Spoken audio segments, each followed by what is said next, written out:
Thanks so much, Alice, and hello, everyone. It's great to see such a large audience gathered together to talk about math and early grades numeracy, and I'm so happy to be part of this panel.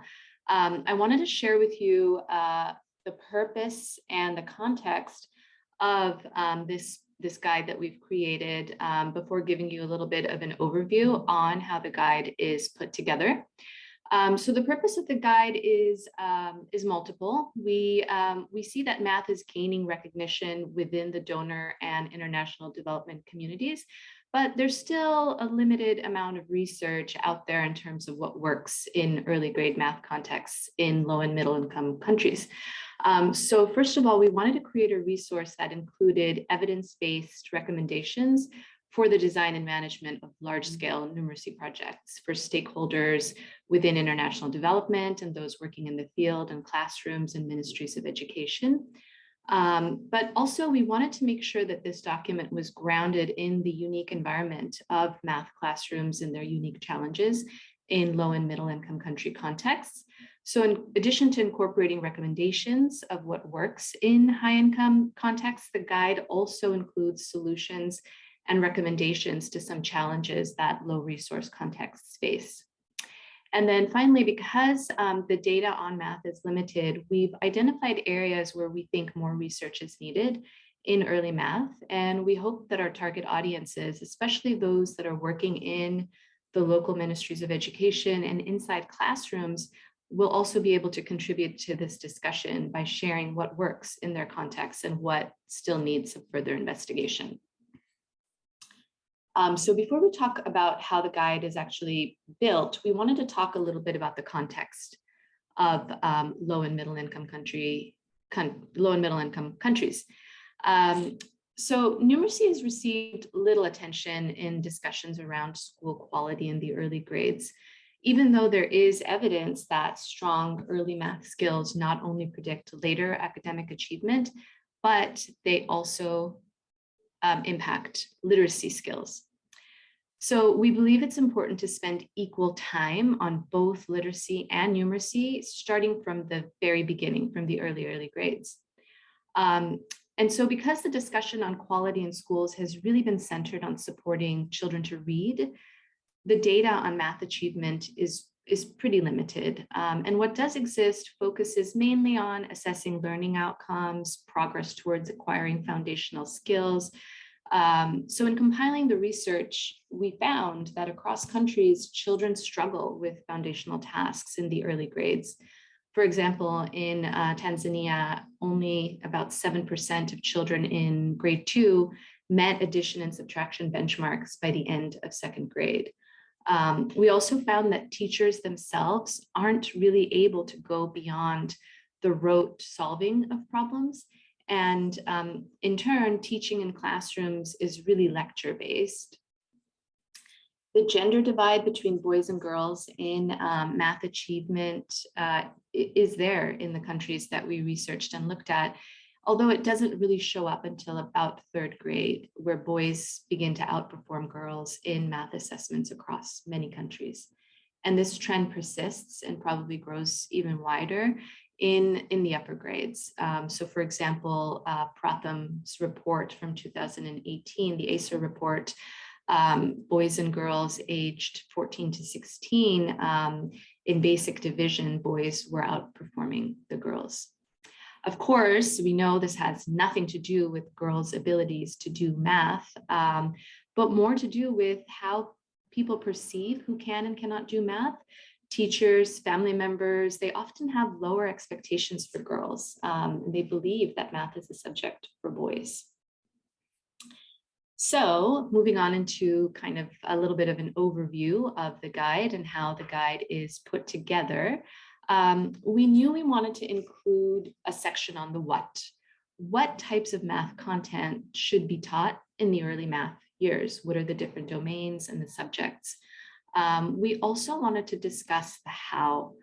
Are there specific effective ways of teaching, strategies that support effective math instruction? And we also knew that materials and manipulatives are critical, especially in those early years. So we wanted to talk about what kind of a minimum standard of materials classrooms should have, and the training that's required for the use of these materials. So that's how we organize this guide. Section 1 is on curriculum and standards, and it includes information on 5 key domains of math knowledge that are taught in the early years pretty universally. And we also talk about the global proficiency framework, which defines minimum proficiency levels that students are expected to achieve within each of these 5 domains.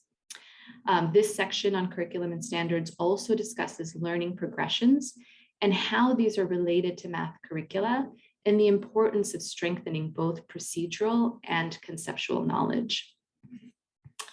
Section 2 is all about teachers and teaching, starting with what pre-service programs can do better to better prepare teachers with both math content knowledge as well as pedagogical content knowledge to teach math effectively. And once these teachers are in the classroom, this section also elaborates on high impact strategies like discussions, explanation, justification that teachers can use to help children learn math at a deeper level. The last section on teaching and learning materials talks about how these are extremely useful for children, especially when they're learning abstract concepts like place value or even in odd numbers, and it makes these abstract concepts a lot more concrete. And we talk about a minimum standard of materials, including a textbook that should be required for every child to have, and then the training that teachers need to be able to use these materials in the classroom appropriately. And then finally, we include a section, we include an area within each section that talks about best practices, evidence-based best practices from high-income countries. And then we talk about the situation in the low and middle income country context and a list of recommendations on what could be included in large-scale math programs in these countries. And then we end with a final set of recommendations aimed at improving early math outcomes. So now I'm going to hand it over to Yasmin, who will take you on a guided tour of the 3 sections within the guide. Over to you, Yasmin. Thanks, Shirin. And hi, everyone. I'm really glad to be here and to be talking about math with everyone today. So let's dig in first to the first area of the guide, which is curriculum and standards. So as Shirin said, what this section is doing is talking about what should be included and what should be taught in early grade math. So our first suggestion from the guide is that math curricula should include core domains. So beyond just number and operations, but also include geometry, measurement, data analysis, those domains that we know should are taught in the early grades.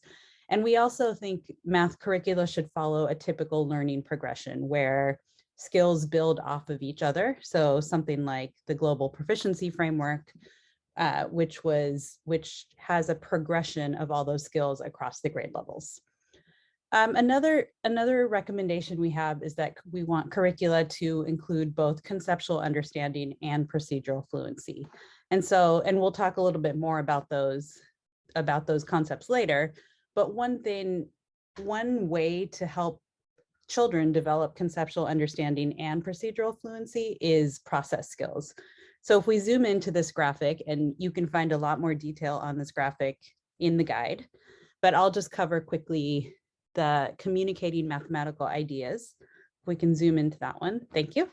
So this is one of those process skills. And really what this process skill is saying is that mathematics is not about the correct answer, right? We're not trying to just get to what is the answer, 29 plus 11, just say the answer, but we really want children to be able to communicate about it, to be able to say, how can I solve this problem in a different way? How can I explain the problem?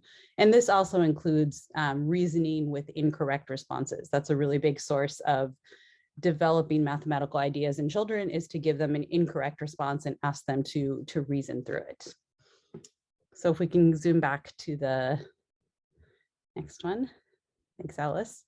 Our next suggestion is about a spiral curricula. So there's a lot of different meanings about spiral curriculas, but what we mean here is we want children to be able to revisit understandings and revisit concepts throughout the year. So for example, the way many of us might have learned is where, in grade 1, you had a geometry unit for 3 weeks, and then you didn't return to anything about geometry until grade 2, where you had another 3 weeks. And then in grade 3, another 3 weeks. And so one thing, what some of the research coming out has shown is that children learn these concepts much better when they're continually revisited and have more opportunities to go further in depth instead of kind of blocking curricula and doing certain domains at certain times of the year. And then, our last suggestion is really just about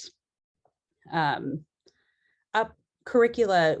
When a country is going to update a curricula or is going to develop new curriculum, I think experts with various specialties are needed. And the more that these experts can be local and can be from the school or within, the MOE from the country, that's really important, because you really want people that know what teaching and what learning looks like in that country. And so we can move on to our next one, which is teachers and teaching. So this one, so for teachers and teaching, one of the things that's really important is you want to have both trainers that have a balance of the content needed, the math content knowledge that is needed to teach primary school, as well as the pedagogical knowledge. And you want those trainers to be able to train teachers in those same types of knowledge, right? And that's what both of these first 2 points cover. And so what do we mean by, I think we all know what we mean by content knowledge, right? We know that we need to know how to add 2-digit numbers, for example.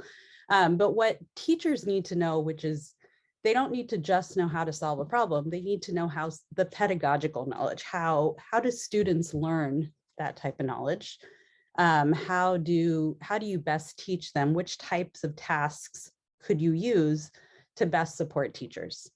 So as an example, if we zoom into the concrete pictorial abstract graphic, and again, this is all in the guide, so you can get more details.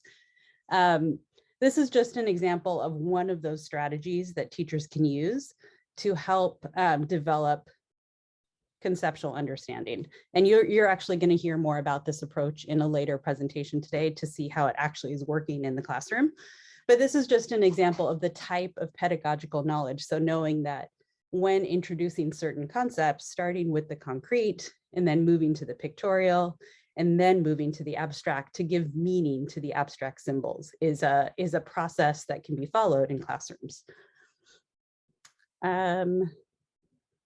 Okay, let's go back. Our third point is to pair teacher trainees with master teachers. And this is, I think, across the board, not just for math, but I think we would agree that for all teachers, we would want teacher trainees to have a practicum in the classroom where they have real classroom situations and that they can respond to, students and what they're saying in real time.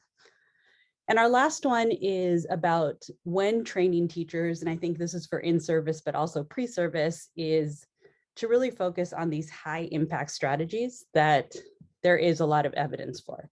So I'm going to spend a little bit of time on these high impact strategies because I think they're really crucial about, what strategies teachers can use to develop what we talked about before, that conceptual understanding, as well as the procedural fluency. So our first one is linking informal and formal math. So what we mean by this is, we know that all of us do math outside of school, right? And children especially. So for example, division and the idea of fair sharing. We all have situations where we have something like this gives an example of 6 mangoes and you want to share them equally amongst your siblings. So that concept, when the teacher can bring that concept into the classroom when teaching a concept like division, is really powerful. It really helps link those understandings for the student, and it gives meaning to abstract symbols and abstract concepts. So the teacher making these explicit links is really important in the classroom. The next one is discussing mathematics, and I think we talked about this a little bit earlier with those process skills about just the importance of students being able to explain how they got to their answer and reason about their answer and talk about their answer. All of those things are really important, as well as we said before, the incorrect solution. So being able to look at an incorrect solution and reason about why it's incorrect and what that other student might have been thinking. The third one is using appropriate models and representations. We talked a little bit about this earlier, and I think, Asia's presentation earlier with the hundreds chart is a good example of this, but these representations and models, they are the math. They allow the children to see these abstract mathematical concepts. So they're not just something extra that you can bring into the classroom as afterwards. They're really the core part of instruction, and it really helps children think about these abstract ideas. So you can see here in the graphic, having both a number line and these circle area models to depict fractions they're two different ways of showing the same concept. And they're both really important for children to be able to build, flexibility and a deeper understanding of certain concepts. And our last one is using knowledge of students and learning progressions. So, again, we want instruction ideally to be targeted to student levels as much as possible. And in order to do that, the teacher needs to be able to understand what a student is doing, maybe see where they're struggling, and then think about what types of instruction are most appropriate for that student. So for example, this problem 28 plus 53, let's say you have a student that thinks the answer is 71 because maybe they're, not clear on the carrying or something.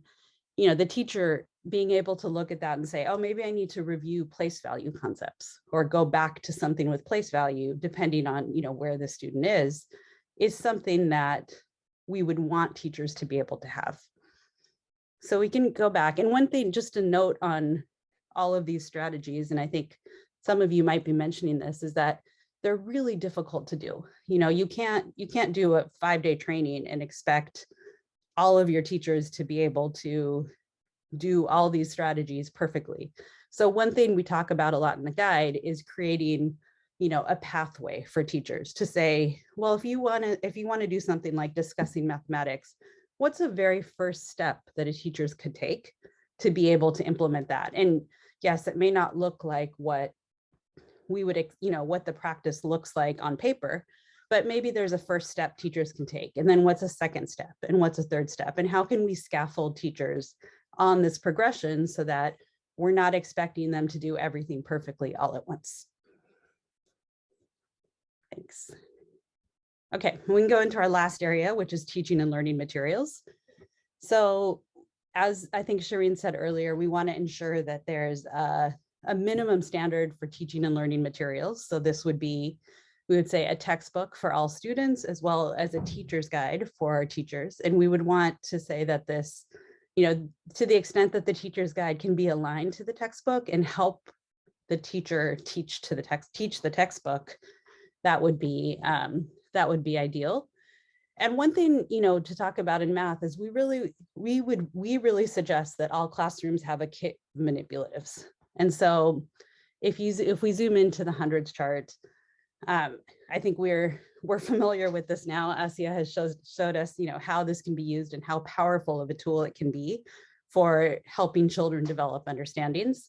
But, imagine if you're in a classroom and there are 60 students and the teacher has a little tiny hundreds chart at the front of the classroom. Is that enough for students to be able to develop, to use it in a way that will support their own learning? So what we would recommend is that something like the hundreds chart is really, it could be part of a textbook. It could be a separate handout, but something that you're not expecting a teacher to create.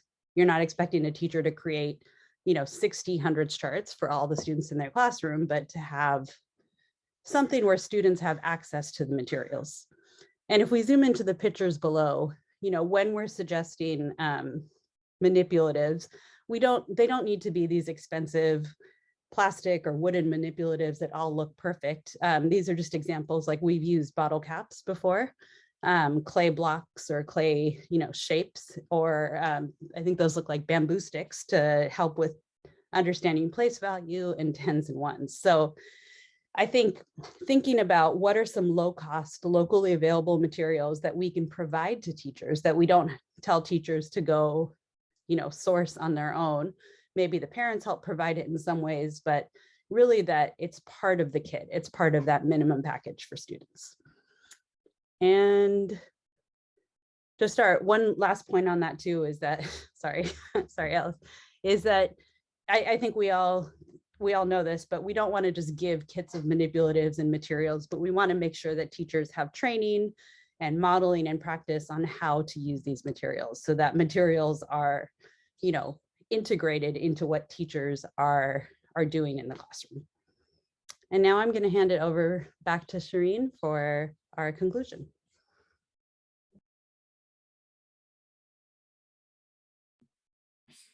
Thanks, Yasmin.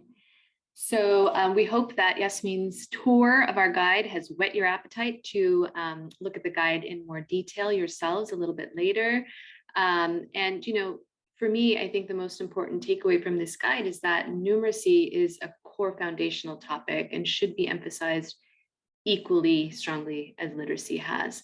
And hopefully with that push towards focusing on math, we'll have more evidence-based early grade math programs in low and middle income country contexts that we can learn from and see what really works in classrooms in those contexts. Also it's really important to make sure that governments focus on the importance of materials in the classroom, starting with that textbook. I think we all know how there are a lot of countries that struggle with providing one textbook per child. And so that is a core material, along with some of the manipulatives and other learning materials that Yasmin and Asiya mentioned. Having a minimum set of these materials really supports and deepens understanding along that concrete pictorial abstract pathway that children go through when they learn math. There's a lot of topics within the world of early numeracy that can be explored. What are topics that teachers struggle to teach effectively? Are there other effective strategies that are being used in classrooms to increase conceptual understanding of math content? If there are materials in the classroom, how are they being used by teachers, by students? And then what are some of the math attitudes and perceptions amongst teachers, communities, students that are either pushing groups of students forwards or holding them back? So again, thank you so much for participating in this discussion with us. And we hope that you are able to take a look at our guide and provide additional feedback. Thanks.